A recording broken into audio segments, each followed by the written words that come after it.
Good day, ma'am and sir. I'm your lecturer for today and I am Shella.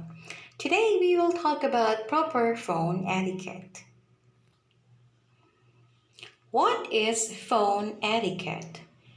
Phone etiquette is the way you use manners to represent yourself and your stations or even your unit to the caller via telephone communication.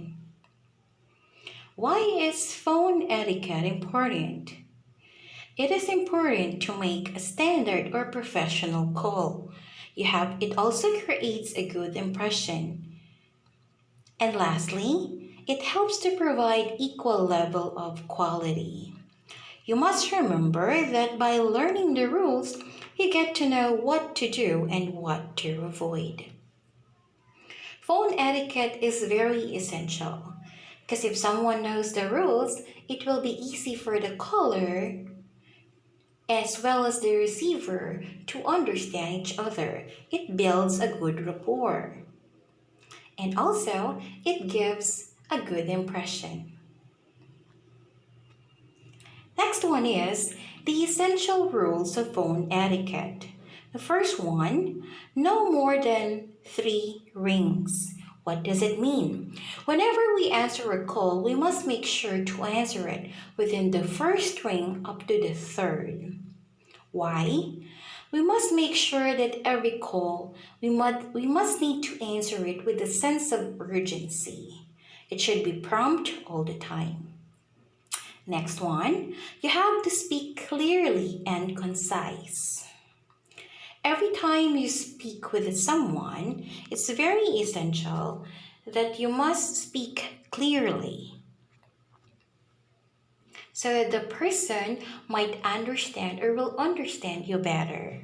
In that case, they can easily convey the information they want to tell you and for you to record that. Next one, you have to immediately introduce yourself. That is the first thing that you have to do. Whenever you call someone or you receive a call, you must introduce yourself because if you tend to do that, the caller might have this kind of impression that you are quite friendly and active. So the person will be able to share what he really wants to tell you. Next is you have to state the name of your station because you represent your station or your unit, so you must state it there for better understanding and for proper record. Remember, you must introduce yourself sticking to the previous rule. Take your time to say your name and role as well as the name of your designated stations. Next one, let's talk about the do's and don'ts. Let's do the do's first. You always have to answer the call with a smile.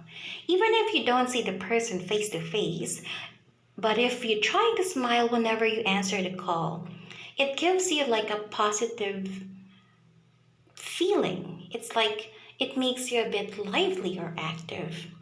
Be sensitive to the tone of your voice, okay? Most conflicts happen because someone tends to have a loud voice. So the caller has this tendency to think that, oh, maybe the person I'm calling to, or maybe the person I'm talking to, yeah, is kind of rude or kind of angry or have a bad day because his tone is quite loud. However, if you try to speak in a low tone, most people won't understand you well because they tend to say, yeah, will you repeat that? Because they can't really understand what you're trying to say because you speak too softly. If that's the case, you have to speak in moderate, not too loud, not too soft. Third, you have to use the proper language. Using the proper language is very essential for two-way communication so that they may tend to understand each other better. For example, if a certain speaker speaks in English, you must try to speak in English as well. However, if you're not familiar with the language, you can use keywords. What are keywords? For example, someone doesn't really know how to speak English well, but he wants to complain. So he says, I complain. Okay, those are just like two words. However, with those two words, you'll be able to know, oh, this person really wants to complain. So your feedback is, or your follow-up question will be, so you mean you want to complain? Aha! So if the caller says yes, that's the time that you ask for a follow-up question. Like, who do you want to complain? Or what do you want to complain? Okay, next. So you have to stay positive and remain cheerful. By staying positive, you may also spread positive vibes to the person you're talking to or to the person you're calling to. Next is you have to actively listen and take notes, okay? This is very important. Most phone conflicts happen because someone doesn't tend to listen attentively or someone doesn't really take down notes. So whenever you receive a call, you must make sure of the important details such as name, station name, unit name, or date, time, and specific place. Okay, remember, you must make sure or you must have to understand. You need to understand that callers need problem and issues so that you can address them properly. How about the don'ts? So, these are the don'ts of phone etiquettes. The first one is do not interrupt the caller. Okay? Because when you tend to interrupt the caller, there's a tendency that the person might forget what he wants to say, or the person might have this kind of negative feeling towards you because you tend to interrupt them without them finishing their talk. Second, do not allow interruptions to occur during conversations. Like what I've said. Because there are tendencies that when someone interrupts you, you might not be able to understand it well. Okay? Or vice versa. Or the speaker doesn't understand you, or the caller might not understand you. Next is, do not use speakerphone when necessary. Okay? Because it's kind of a bit loud, okay? So as much as possible, when you really want to listen attentively, you just use your phone or just headset in that case, so you can focus on the caller itself. Next, do not prevaricate when you don't know the answer. Okay, what does it mean? For example, someone calls you about a certain situation and you don't really know what to do, so you make up stories, and that's a big no. If that's the case, you have to find the right person to address the problem. So remember, now that you are familiar with what to do and not to do, you're now ready to make your own professional call. Always stick to the rules, it never goes wrong. Now let's move on to spiel. Spiel or script is very essential when answering call because you can have this kind of greeting, okay, courtesy, and as well as the positive feeling whenever you make a call or whenever you call someone. So let's do the answering outside call spiel. Example, you have to say thank you for calling and then you have to state the station name.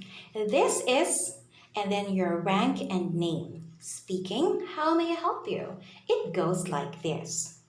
Thank you for calling Dito QZPD. This is Corporal Puente speaking. How may I help you?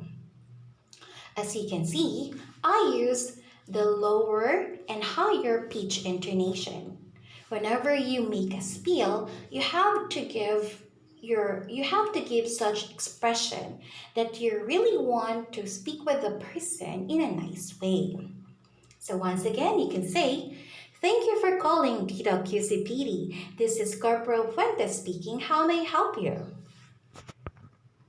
Now your turn. Okay, now this time, let's move on to answering call spill. When answering call spill or inside call spill, it means you're trying to call within the same station. It's like from one unit to another. While outside call spill, the one we did a while ago, it's like from one station to another. Okay? So don't be confused. Outside call spill is like from one station to another, while inside call spill is from one unit to another within the same station. Let's do it. Good morning, and then you have to state the unit name. This is, and then your rank and your name. You may say, "How may I assist you?" It goes like this. Good morning, DPRMD. DPRMT.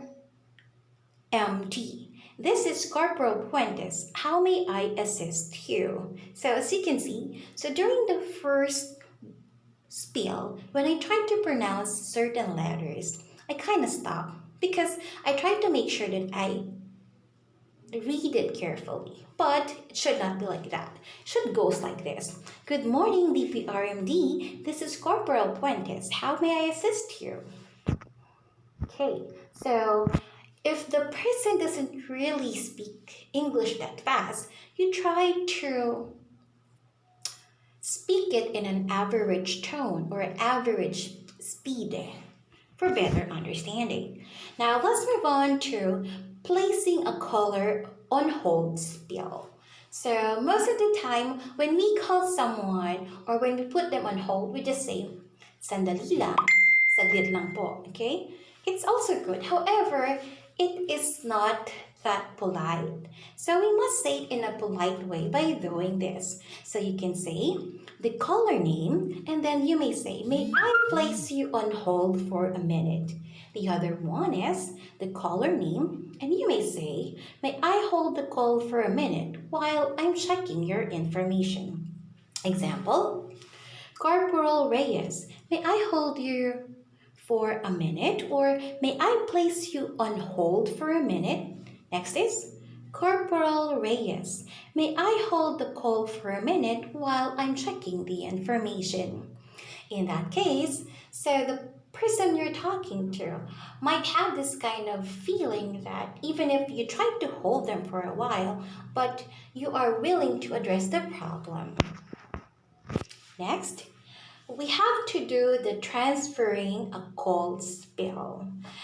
Most of the time, people just call like, "Okay, pwede bang makausap si ganito? Okay, pakitawag si ganito." Ganyan. So it's okay when you try to do it in Tagalog because that is the usual way. However, in more professional way, we try to speak in English like this. So you have to say the supervisor's name, and this is your name, and I have a, and then caller's name on hold for you, and then may I transfer the call. Example, Senior Master Sergeant Lee, this is Corporal Puentes, and I have someone on hold for you. May I transfer the call? Like that. So it's like you're going to address each person's name. Next? Okay, so that's it. So let's do a quick wrap up. So what have we learned about phone etiquette? Okay, so actually, there are three major things that you must remember whenever you speak about phone etiquette. First thing is look, second is sound, and the third is feel. When it comes to look, it goes like when you answer the phone. From the start that the phone rings, it goes with look. So you have to answer it within 1 to 3 rings. Okay, on the third ring, at least, so that the person might have this kind of sense of urgency. Okay, and then you have to, the second one is sound, okay? What about sound? Sound has something to do with tone. For example, the tone of your voice whenever you speak to someone or whenever you are calling someone, okay, it's very essential. Because based on that, the people will judge you whether you feel good, you're kind of bit angry, you're kind of bit mad whenever you're talking with the person. For example, hello, anong incident report na nangyari dyan kahapon? Bilisan mo.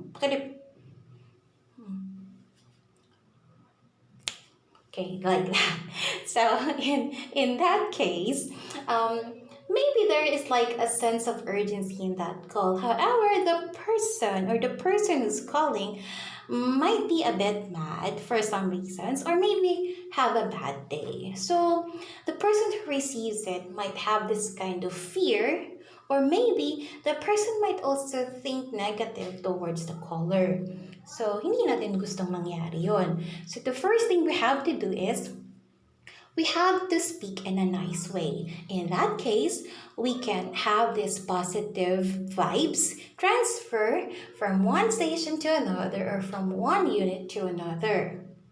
Like, you can say a good spiel, like, good morning. And good morning, Dita QCPD. This is Corporal Puentes. How may I help you? Or, good morning, Dita QCPD. This is Station 1.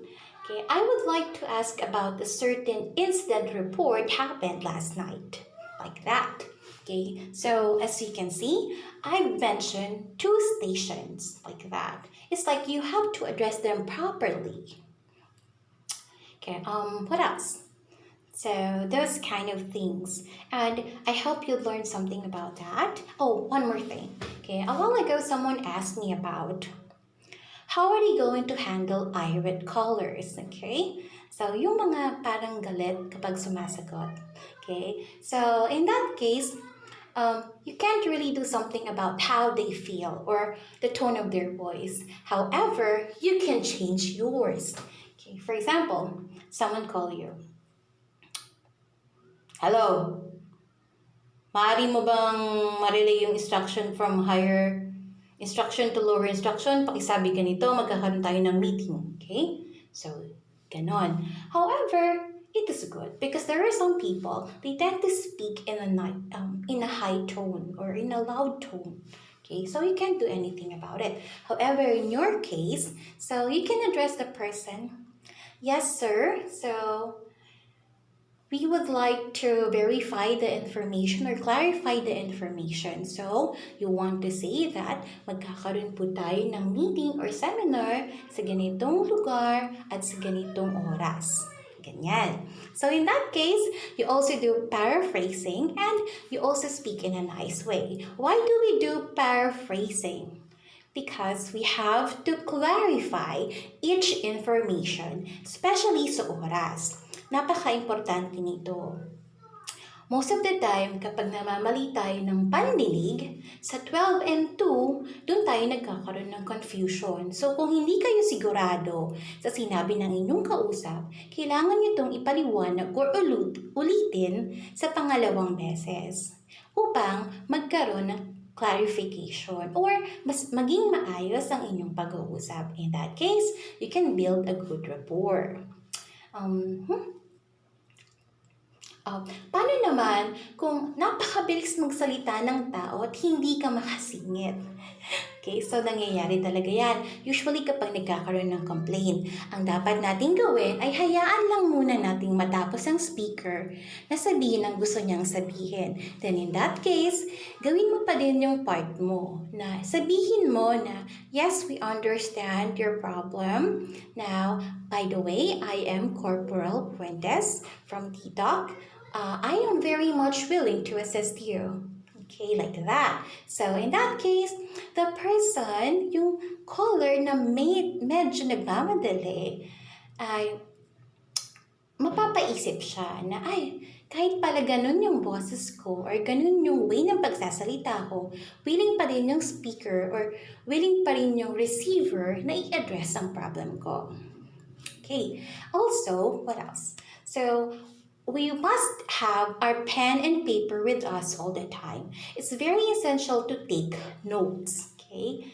Dahil most of the time, kapag sinabi lang ng isang caller kung ano yung gusto niyang sabihin, then we just agreed. Okay, yeah.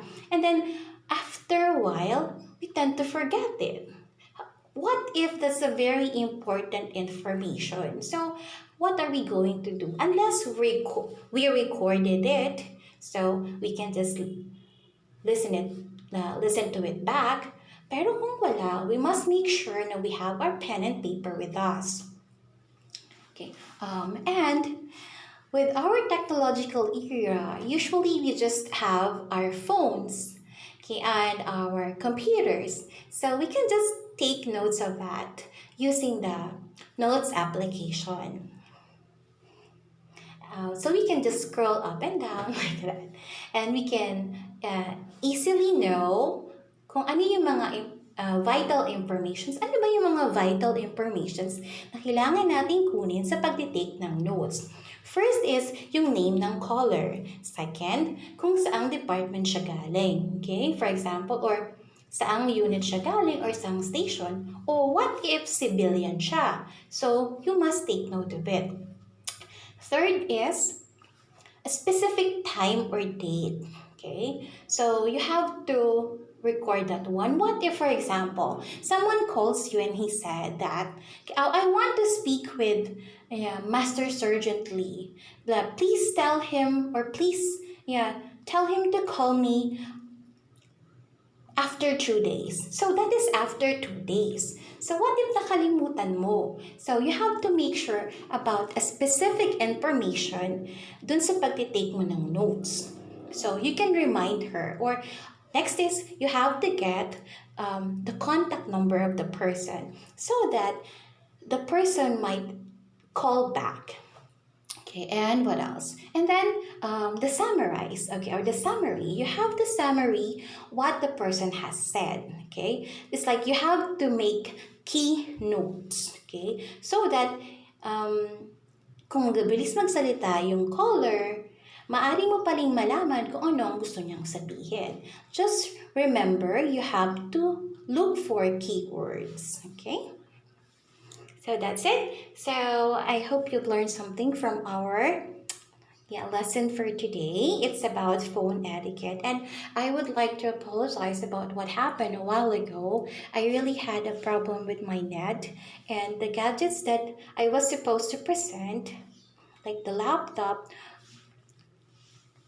I don't know what happened, but it accidentally stopped or hang. So I have to use my cell phone so that I can continue my presentation. I really apologize for that one, ma'am and sir. Yeah, but I hope you've learned something from this lesson, and I'm very much willing, or I'm very open for any questions that you want to ask. So just let me know. Thank you so much.